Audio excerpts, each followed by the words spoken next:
I'm fine, just... Do I have to? But I already did the podcast and... But...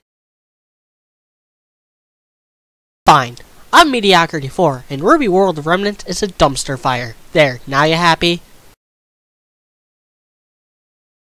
But these people already know what I'm going to say. Well, that's their problem. There's nothing I can say that makes it any better. Sure, but I'm not going to like it. So, after I managed to come down positively on the third batch of World of Remnant videos, Rooster Teeth decided to waste mine and everyone else's time by releasing 4 more of the blasted things throughout the volume. And even at their best, they are absolutely unnecessary and counterintuitive in building an interesting world in a way it deserves. Between the Kingdoms is the worst offender of this. First off, that title. Why?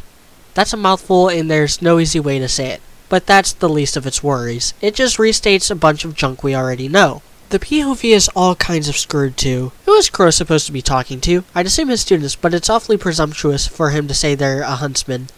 And that means they probably trained at a major academy? Is there any other way to become a huntsman? And it's just a stupidly wasted opportunity all around.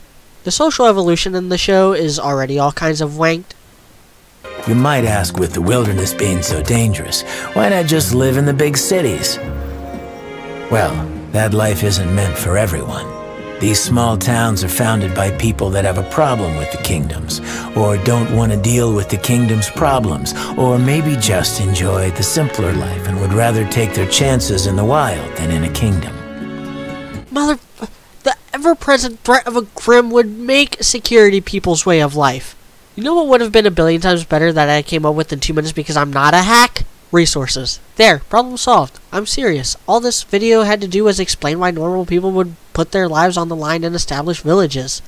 All it would have taken for that is to talk about how important mining and agriculture are.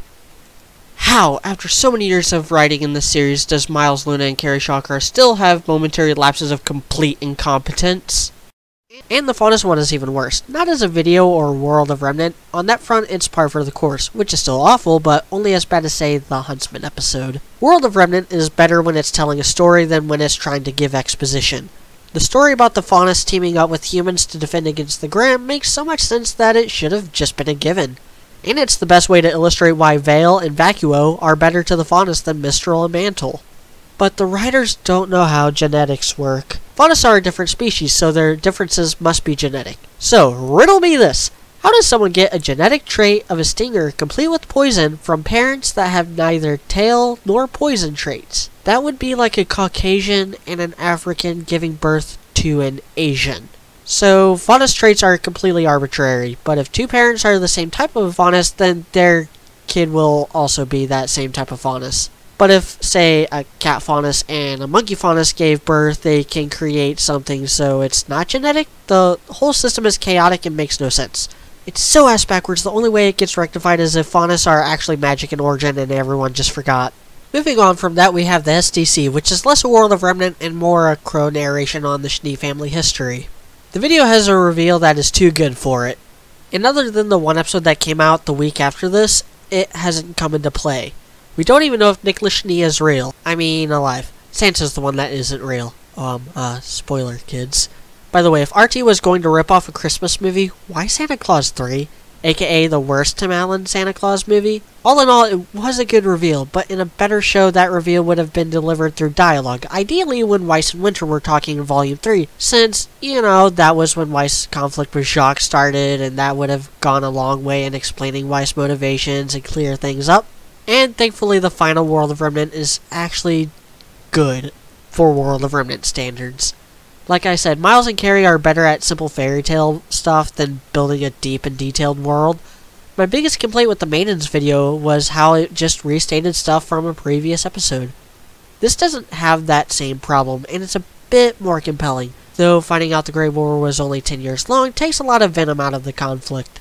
I mean, 15 years passed between Hitler's election and his death. We here in America have been in conflict with various terrorists for over 15 years.